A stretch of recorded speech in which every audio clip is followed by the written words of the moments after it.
Hi there, I'm Dave Householder, Fulbright Scholar in New Testament and Bible translator for publishers. I'm going to be looking at the four major passages that are used by complementarians to exclude women from certain leadership positions in the church. I have two other videos out. One is an intro video that has to do with basic vocabulary and concepts in the egalitarian versus complementarian argument. I just want to say right now, please, if you're complementarian, don't say, read more books, look at what I've got to say. I know your argument. I could actually fake it and make your argument and probably win an argument. I know the complementarian argument. I just don't agree with it because it has some assumptions that I don't share. And those assumptions have nothing to do with Bible quotes. They have a lot to do with generic understanding of our presuppositions about how the world's put together and how to read the Bible. And don't tell me that somehow you trust the Bible more than I do, because you don't. You can't have a higher view of Scripture than I do. I don't loosen the Bible so that I can get it to say what I want it to say. I believe the Bible is not that simple a book to read, and it all depends on your particular hermeneutic, because your presuppositions are going to drive your hermeneutic. At least I'm honest about it. I am an egalitarian. I feel very strongly about that. I am culturally an egalitarian. I come out of Scandinavian background, and Scandinavians have been the most egalitarian people on the face of the earth for a long time. And also, I am of a Pentecostal, Charismatic spiritual bent, and people in Charismatic and Pentecostal faith families tend to be more egalitarian than people in more rigid, hierarchical, theologically oriented systems. So there's a couple of presuppositions which I'm going to lay my cards on the table. I hope that you complementarians will do the same. Also, I've been a pastor for 40 years, and I've been practicing egalitarian the whole time, and I simply have had fantastic experience with it. You shall know them by their fruits. My second video out is a sort of hall of fame of Christian women who have been fantastic leaders for 2,000 years, and the church would be a radically different place had they not produced the kind of fruit that they produce. So there's a whole bunch we want to talk about here, but I'm going to look at the four big Bible passages that complementarians point to in order to make the complementarian argument and exclude women from certain positions in the church. So I will be looking at those one at a time, and I hope you'll join me and pass this on to others. The first of the four passages I'm going to look at is going to be in 1 Timothy 2:8 and following. It has to do with the so-called women must keep silent passage. I want to say a whole bunch of things about this, which will set the tone for how I talk about the other three passages, which are used by complementarians to keep people out of the pastoral office, the senior pastor. It's a role that doesn't exist in the New Testament. There is no senior pastor. Pastor is one of the 5 leadership gifts in Ephesians 4:11 and following, and it's listed, I think, the 4th of the 5, not that those are in descending order. But the idea that there's a pastoral office is just plain off base. Jesus and Paul were lay preachers. There were ordained people back then, and they were not 2 of them. The Christian movement early on was a lay movement. Ordination has to do with joining an ordo, an order. You start to dress different, you have a ritual you go through, and then you give up the marketplace, you give up family life, you give up sexuality in that sense, you become celibate, and you give up freedom because you end up in fealty to someone above you, a bishop, an archbishop, somebody like that. And that has nothing to do with the New Testament. There is no clergy in the New Testament. So asking whether or not women can be clergy is begging the question, should there be clergy at all? And I've nothing wrong with being clergy. I am one, but I don't think it's necessary, biblically speaking, for the church to have ordained pastors. Church can happen with or without us. It's just a human structure that we've chosen over the years that has more to do with the structure of the Roman army than it has to do with anything in the New Testament. So we're going to look at this passage, which is in 1 Timothy 2:8 and following. The so-called women should keep silent, and it's based on supposedly the order of creation. First of all, we have to separate what Paul says about things that are universal for everybody and things that are clearly specific to the situation. Let me give you some examples. Paul says that all have sinned and fall short of the glory of God. Paul also says that we're saved by grace through faith. We're not saved by our works.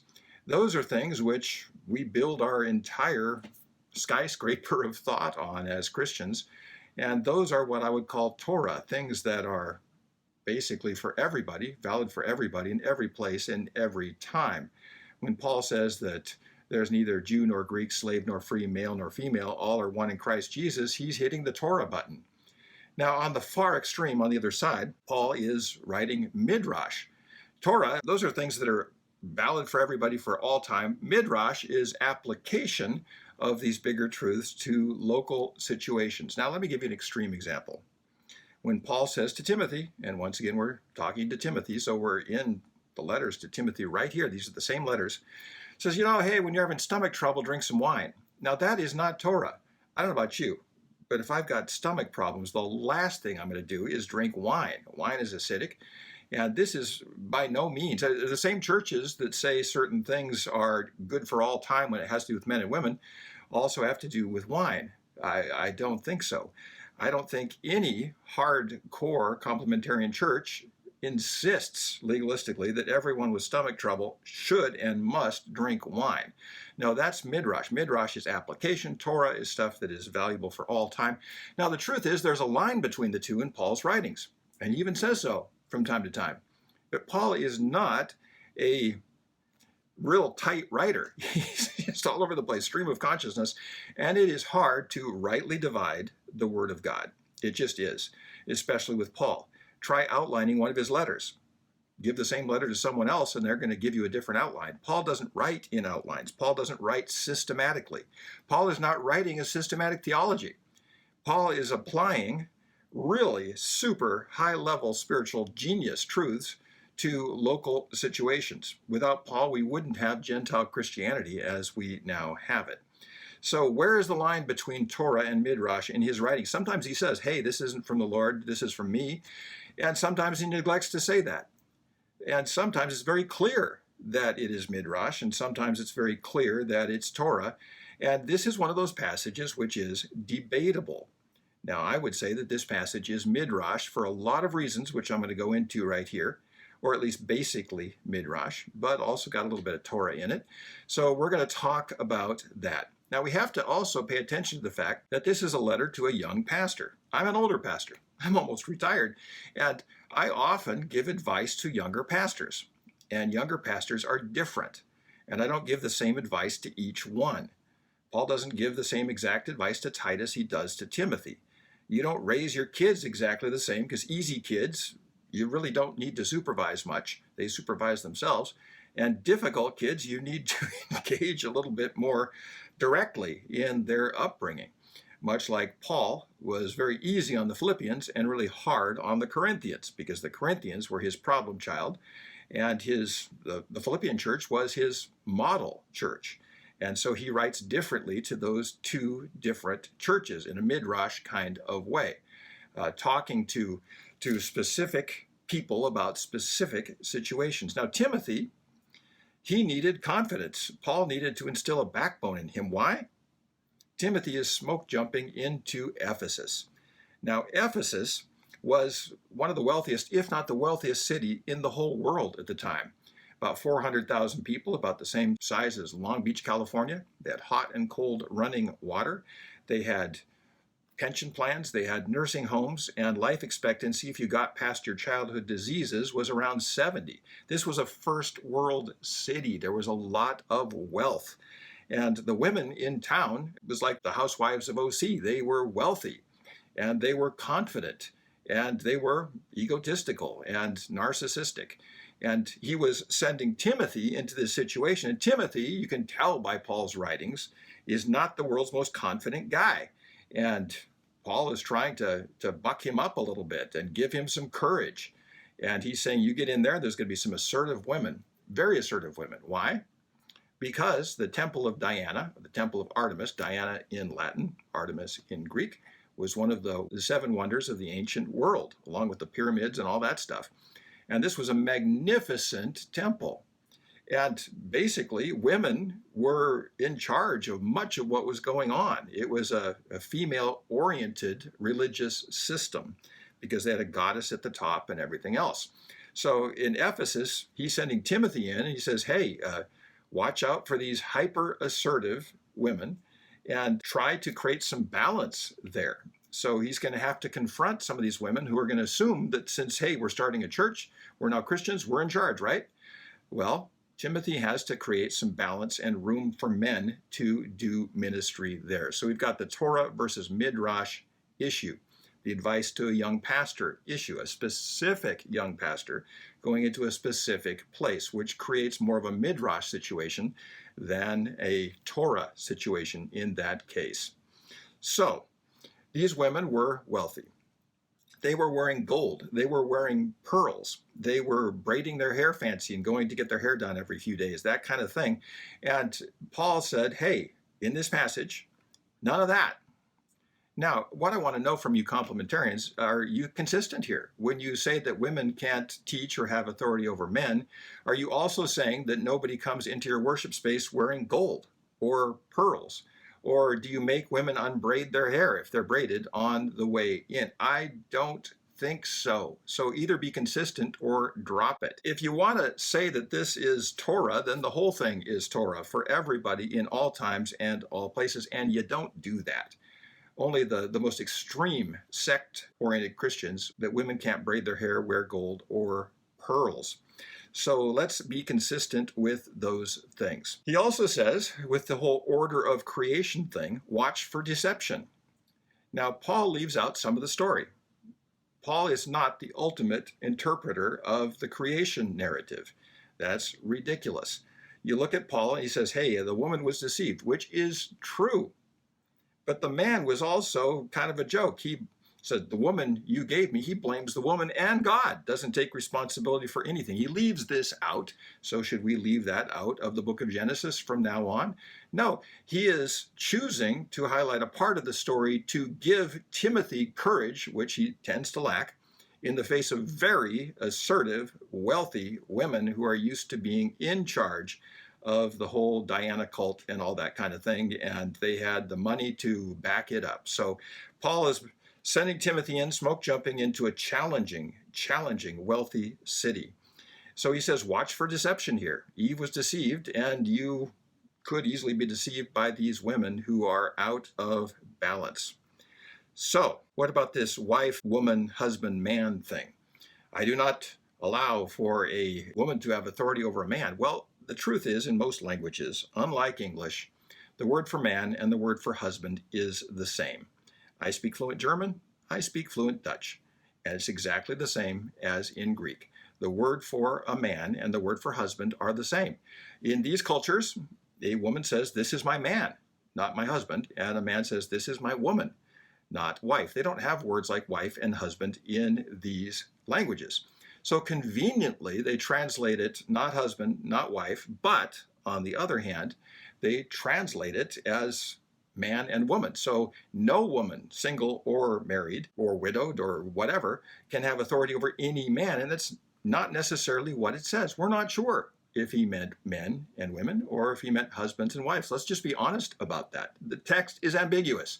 And to create a rule where women never have any authority over any men in any situation. So you complementarians, if you go to work somewhere and your boss is a woman, do you just quit and go work somewhere else? I don't think so. You're not being consistent. This is not universal. My sense is this has to do with husbands and wives and giving husbands a chance to have some authority in these situations. The childbearing thing, this looks very sexist at the very end, be saved in childbearing. But what Paul is really doing here is reversing the curse. The Christian faith, the whole cross, it reverses the curse that happened after Adam and Eve had been kicked out of the Garden of Eden. The curse was that you'll struggle in childbearing, pain in childbearing. Paul says, no, you'll be saved in childbearing. So actually, he's reversing the curse of childbearing. So he's actually taking a step in the correct direction. Let's look at the Greek itself. The Greek itself is way more ambiguous, and the assumptions you bring into translation make a big difference. Now, please hear me. I am not quoting other translators. I am a translator. I can sight read most of the New Testament in Greek and much of the Hebrew Old Testament. I also read Aramaic and Ugaritic. Aramaic, especially Syriac. I've got lots of copies of the Aramaic Peshitta here. I'm doing this stuff directly. I'm not quoting someone else. And so I would love to talk to an actual Bible translator, not just somebody quoting other Bible translators about the complementarian versus egalitarian situation. Now, the truth is, we translate, and it's an art form, not a science. There's no such thing as a word-for-word translation because no two words in any two languages occupy exactly the same real estate. And they have different operating systems. They have whole different grammars. For instance, Hebrew, Aramaic, Syriac, Arabic, they don't even have tenses, past, present, and future, like we do in Indo-European languages. So you have to do the best you can with this stuff. And the truth is, there is no one way to translate these things. And it all depends on the presuppositions you bring into the situation. And if you're a patriarchal, hierarchical kind of person coming to this text, you're going to find what you want to find. Perhaps I'm doing the same thing, but I will point out that these translations are ambiguous. Now, when it says here a woman should learn in silence, what it really says here is that a woman or a wife or a woman, we don't know which, should be discipled. Now, if you're being discipled, that means you get to be one of the disciples. You get to be a student of Jesus, a follower of Jesus. It comes from the word mathetes, which means student. Jesus was a rabbi, a master, a teacher, and his followers were disciples. Now, if you want to become a disciple, and we'd all agree that women get discipled, I think discipling here needs to be brought out, not just learning. This is discipleship. This is not kids just learning their nursery rhymes. This is discipleship in Christian activity. When they are discipled, they should be discipled in all, and the way I translate the next word is not silence, but calmness. Calmness, and you can look up the roots for the Greek and also the Aramaic on that, and calmness is a real root sense of this. And this is what we have in the Martha and Mary story, that women should be discipled as Mary, not as Martha, not all over the place. With a lack of bustling, says most of the ancient authority lexicon, and all those things, they talk about a lack of a sort of bustliness, a lack of Martha-ness, and more of a Maryness, that people would be discipled in calmness. And here we get the word submission. Submission is a Latin word, not a Greek word. The New Testament was not written in Latin. Submission is a very strong word. The Greek word hupotasso is a military term which has to do with being in step, like a marching band, where you're in step with each other. And women should be discipled in calmness, in step with the teaching of the church. And they should be in step with it and not in direct opposition to what Paul is trying to do with his mission work to try to spread the gospel to the Gentile people, including people in Ephesus, which is a big challenge. And Paul had to face a gigantic crowd in a riot because of Ephesus. So we get this whole kind of situation that a woman should be discipled in calmness. And the word hupotasso, the Greek sense of hupotasso, means to be marching together. You can tell a married couple that's in step with each other. They're not conflicted. They're in retirement. They're wearing the same windbreakers, the same Velcro tennis shoes, and they've got something written on the back of their RV that says, "We're spending our kids' inheritance." And you can tell married couples who are in step with each other. And it has to do with dancing, too. Ballroom dancing. Men lead, women follow. They don't have the same role. Men are bigger in dancing, and it would be hard for a woman to throw a big man around. And men are not very good at following and picking up on cues. If you don't believe me, ask any married couple. So ballroom dancing is a great example of this. Are you in step with each other? Are you in harmony with each other? Are you dancing well together? Can you follow each other in that sense? Now, here is the biggest issue. This has to do with whether or not women should teach. And I would like to say that my translation, and I realize this is a free translation and you can argue about it, but let's argue about it with real Greek to real Greek here, and we'll work on it together. Here's my translation. For a woman to teach, ? I do not allow her ever to throttle a man. And the word throttle is literally to strangle someone with your bare hands. I don't allow one to throttle a man, but to teach in calmness. There's that word again, that sense of calmness. And I believe that that's what the original language says. You don't allow women to throttle men. Men have fragile egos, and men need, not that women don't need respect, but men, it's everything for them. You disrespect a man and he will fight you. And men do not like to be disrespected, especially among other men. And it's easy for women to sort of chop the legs out from under men quickly. And that does not respect the fact that men are made in the image of God. And I'm sure that some of the OC housewives of Ephesus were pretty good at infantilizing the men around them because they had power, they had money, they had beauty, they had control. And he's trying to raise the level of men here. Women, when you're teaching, don't throttle the men, but teach like Mary, not like Martha. Teach in such a way that's calm, that men can hear you, that they can listen to you. Men and women have some psychological differences. I believe they're both made in the image of God. They both can operate in all of the spiritual gifts, and that no roles should ever be barred from one sex or another. I really believe we ought to just use the gifts that God gave us to the glory of the church and to build up the body of Christ, as it says in Ephesians 4. However, the Lord puts those giftings together in your particular faith family, your particular church, your local church, your fellowship. And here for women to teach, don't throttle the men, don't put the men down, respect them, and don't squeeze the life out of them. So that's my interpretation of 1 Timothy 2, 8 and following.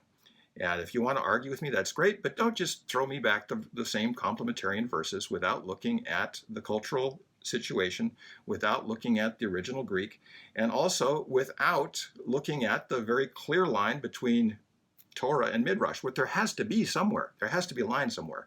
We might disagree about where that line is, but I believe that this passage here is mostly Midrash. A little bit of Torah in there somewhere, but I think it's a specific person teaching another specific person how to handle a specific city, which happens to be Ephesus. The next passage I'm going to look at is 1 Corinthians 14, 33 through 35. And this is that women should not speak in the churches. It's disgraceful for a woman to speak in the church, so to speak, in some translations. And we're going to look at this in great detail. First of all, as I mentioned earlier in the passage from 1 Timothy, submission is a Latin word which is an import into the Bible. And hypotasso has to do, the Greek word hypotasso has to do with being in step with someone, like a couple ballroom dancing on Dancing with the Stars who are just reading each other and in touch with each other. Men and women are supposed to be operating together like that, not in conflict with each other, but in harmony with each other. The word submission really has a tone to it that the word hypotasso does not have, which is a military term which has to do with marching in step with one another. Women should remain silent in the churches. Well, what can this mean? What can't it mean? First of all, it can't mean that they're to be silent in all the gatherings, because in the very same book, Paul says that when women prophesy. Now, you don't prophesy all by yourself. You prophesy, you get up, and he says here, you should respectfully cover your head, and I believe that that is also Midrash, not Torah. This is not something that is for all time and all places. Otherwise, it would have been through the whole Bible that women should be covering their heads. And yeah, a situation like this, the idea that they should be silent, it can't mean that. Because in the same letter, Paul says, when women prophesy, in other words, when women speak for God in the gathering, they should behave in such and such a way, which of course is Midrash, having to do with their local situation.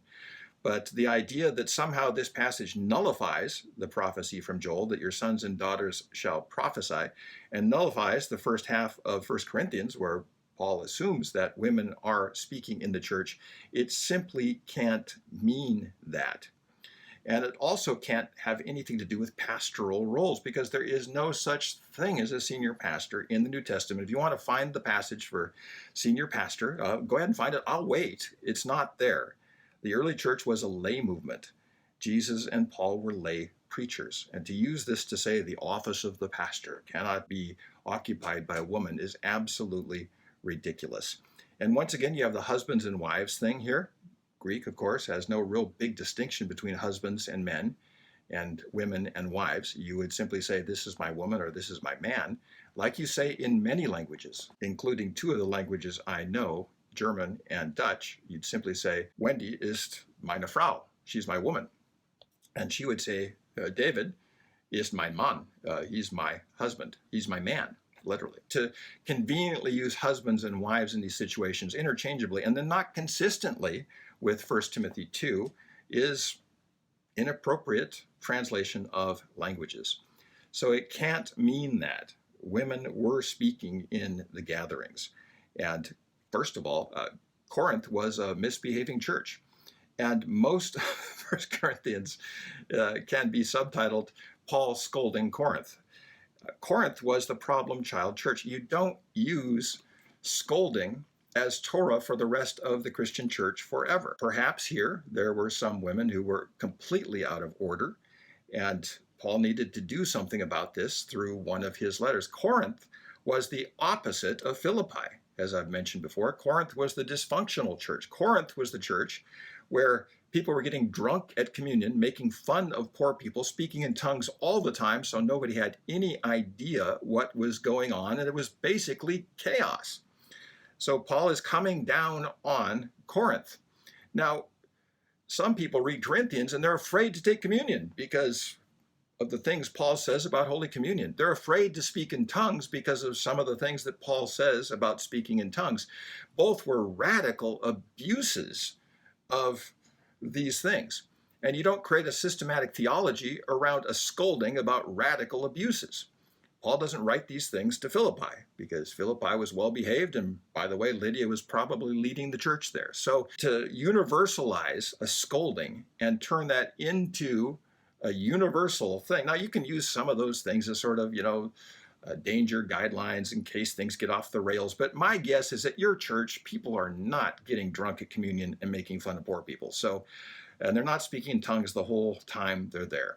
So let's be realistic about the level at which Paul goes after these people and how he is scolding and chastising them.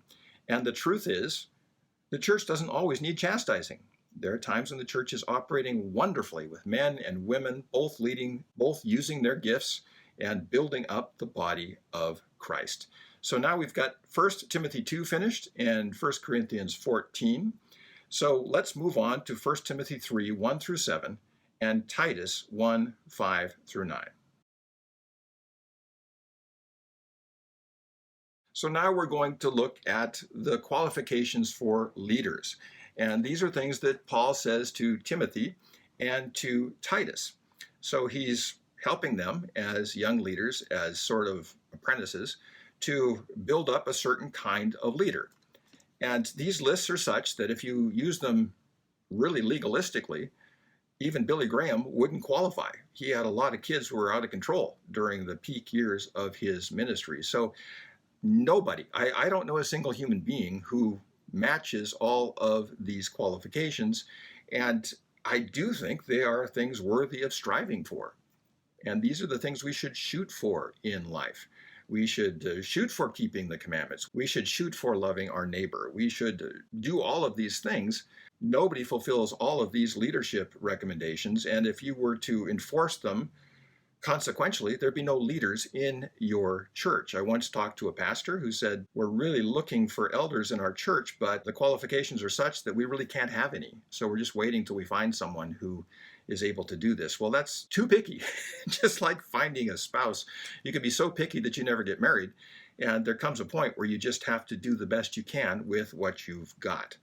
So once again, he's talking to young leaders. He's not creating a systematic theology because the truth is these lists aren't even consistent. Paul uses the word presbyter, which is elder, somebody over 40 in the Greek culture, and the word episkopos, which means overseer, someone who's looking around like a periscope, looking around, scoping around, paying attention to things, a supervisor, someone like that. And he uses these back and forth. And the titles of deacon or servant and elder or presbyter or episkopos, which is one who supervises, looks around, sees what happens, those are used pretty interchangeably, and Paul is not writing a systematic theology here. He's giving us something to shoot for. Now, let me say something about languages. Truth is, English and French are a lot more sexist than Greek.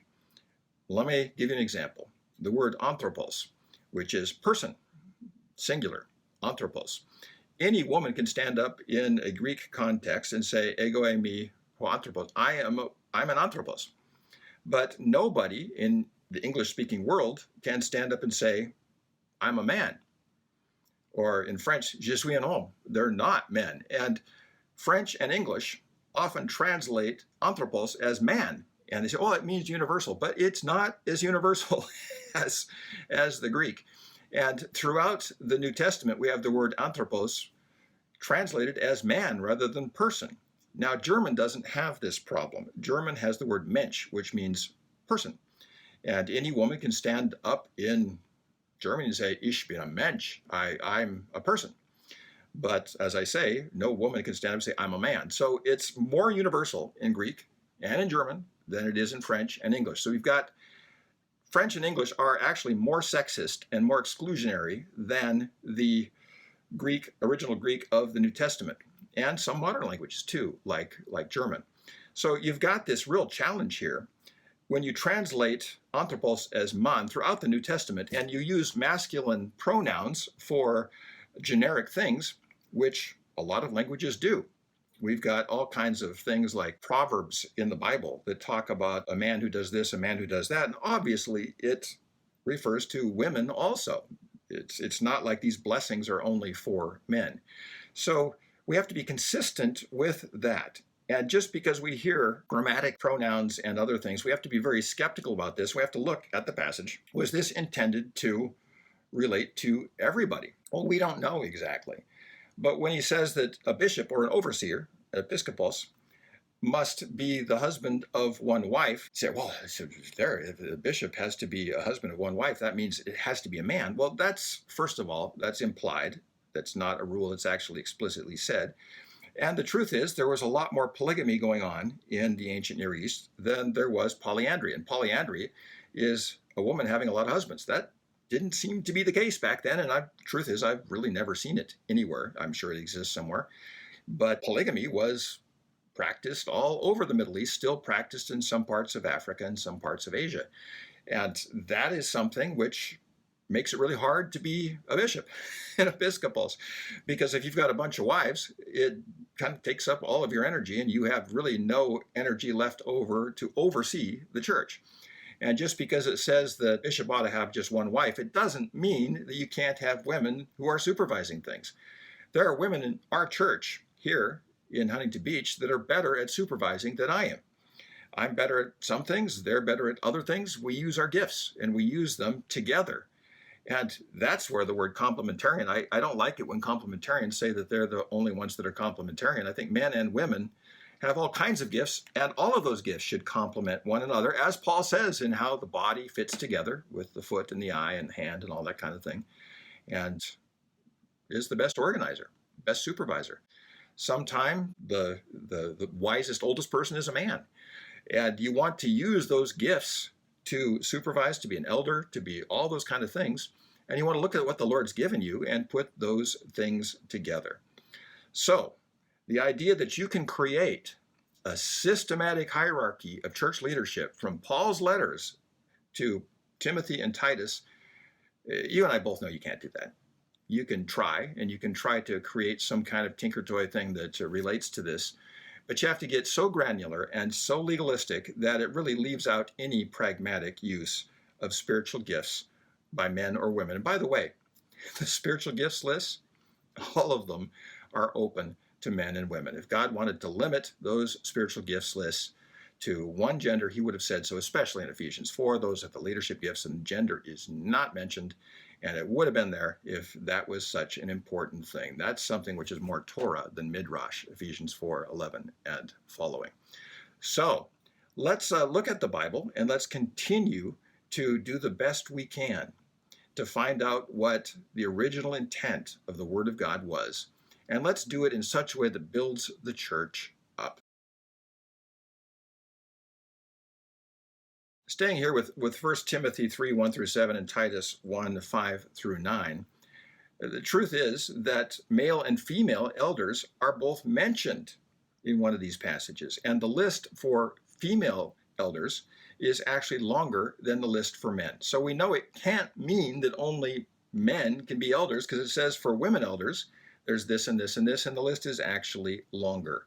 The idea that the office of elder, if there's even such a thing, is limited to men is disproved by the very scriptures here we're looking at, where the list for women elders is actually longer than the list for men elders.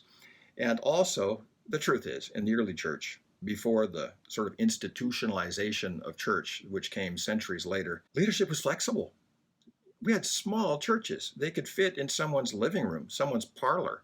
And these churches were limited in how many people had leadership quality. And if they were men, they were men. If they were women, they were women. You took what you got. It's not like you had churches of hundreds and hundreds of people and you had some kind of hierarchical office with some office building and some senior pastor plate on the door of the person in charge. It's simply not biblical, not historical, and it's not the way things were. And there is no systematic theology of church leadership in the New Testament.